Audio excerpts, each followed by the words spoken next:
नमस्कार। आकाशवाणी जयपुर अजमेर से प्रस्तुत है प्रादेशिक समाचार।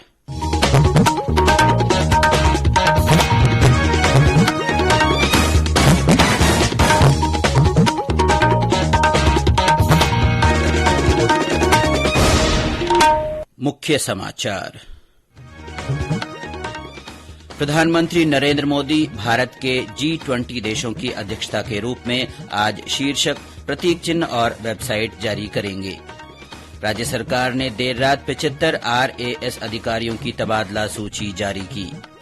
प्रदेश भर में गुरु नानक जयंती गुरु पर्व के रूप में श्रद्धापूर्वक मनाई जा रही है और प्रदेश में पश्चिमी विक्षोभ के कारण आज जयपुर और बीकानेर संभाग के कुछ स्थानों पर हल्की वर्षा की संभावना।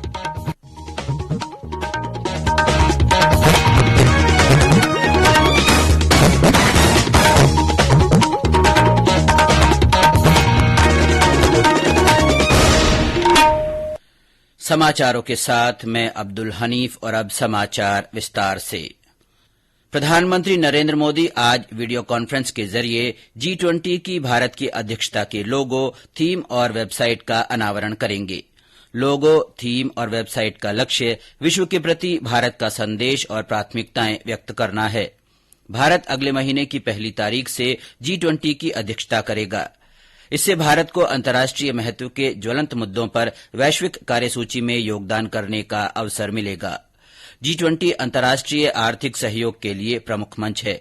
इसके सदस्य देश वैश्विक सकल घरेलू उत्पाद में करीब 85%, वैश्विक व्यापार में 75% से अधिक और विश्व आबादी में करीब 2/3 योगदान करते हैं। G20 की भारत की अध्यक्षता के दौरान देश में विभिन्न स्थानों पर 32 अलग अलग विषयों में करीब 200 बैठकें आयोजित की जाएगी। G20 शिखर सम्मेलन अगले वर्ष भारत की मेजबानी में आयोजित किया जाएगा। राज्य सरकार ने कल देर रात बड़ा प्रशासनिक फेरबदल करते हुए 75 राजस्थान प्रशासनिक सेवा अधिकारियों के तबादले कर दिए हैं। कल देर रात को कार्मिक विभाग ने RAS अधिकारियों के तबादला आदेश जारी किए। तबादला सूची में 34 उपखंड अधिकारी भी शामिल हैं। प्रवीण अग्रवाल को DLB के उपनिदेशक पद पर स्थानांतरित किया गया है। राजेंद्र सिंह को राजस्थान चिकित्सा सेवा निगम लिमिटेड जयपुर के कार्यकारी निदेशक के पद पर, अरुण प्रकाश शर्मा को बीकानेर विश्वविद्यालय के रजिस्ट्रार के पद पर, शिवचरण मीना को अतिरिक्त जिला कलेक्टर और अतिरिक्त जिला मजिस्ट्रेट टोंक के पद पर लगाया गया है। इससे पहले पिछले महीने 200 से अधिक RAS अधिकारियों के तबादले किए गए थे।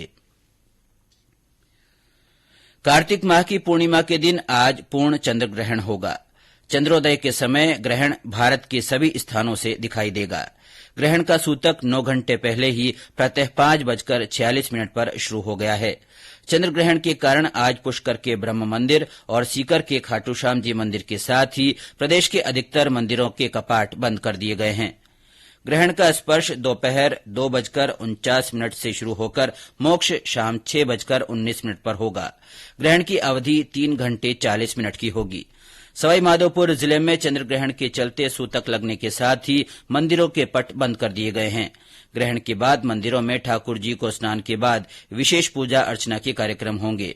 कार्तिक पूर्णिमा के अवसर पर जिले के रामेश्वर धाम स्थित त्रिवेणी संगम पर स्नान के लिए भारी संख्या में श्रद्धालु पहुंच रहे हैं। और ब्यौरा हमारे सवाई माधोपुर संवाददाता से। कार्तिक पूर्णिमा के अवसर पर जिले के रामेश्वर धाम स्थित त्रिवेणी संगम में आस्था का ज्वार देखने को मिल रहा है। मध्य रात्रि से ही त्रिवेणी संगम के परशुराम घाट सहित अन्य घाटों पर डुबकी लगाकर चतुर्भुज नाथ के दर्शनों का शुरू हुआ सिलसिला लगातार जारी है। मध्य रात्रि से अलसुबह तक मंदिर के बाहर दर्शनार्थियों की लंबी कतारें देखी गयी। चंद्र ग्रहण के चलते आज स्नान के साथ ही दान पुण्य का महत्व और बढ़ गया है। कार्तिक स्नान करने वाली महिलाएं भी दान पुण्य के साथ साथ दीप दान करने पहुंची है। दिन में मेले में नाल उठाने और कुश्ती दंगल जैसे विभिन्न कार्यक्रम भी आयोजित होंगे। सतीश वर्मा, आकाशवाणी समाचार, सवाई माधोपुर।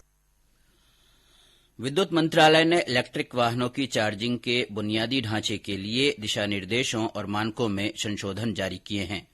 मंत्रालय ने कहा है कि केंद्रीय विद्युत प्राधिकरण के अंतर्गत एक समिति राज्य सरकारों को सेवा शुल्क की अधिकतम सीमा के संबंध में सुझाव देगी।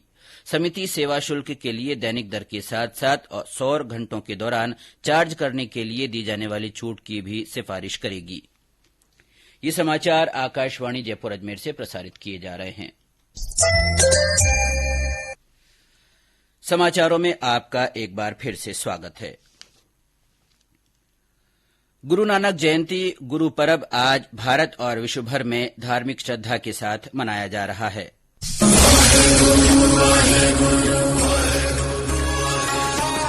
सतगुरु नानक परगटया।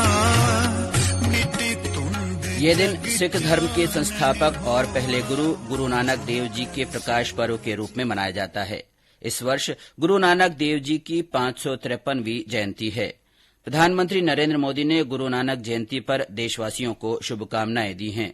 श्री मोदी ने कल गुरु नानक जयंती की पूर्व संध्या पर नई दिल्ली में आयोजित एक कार्यक्रम में भाग लिया।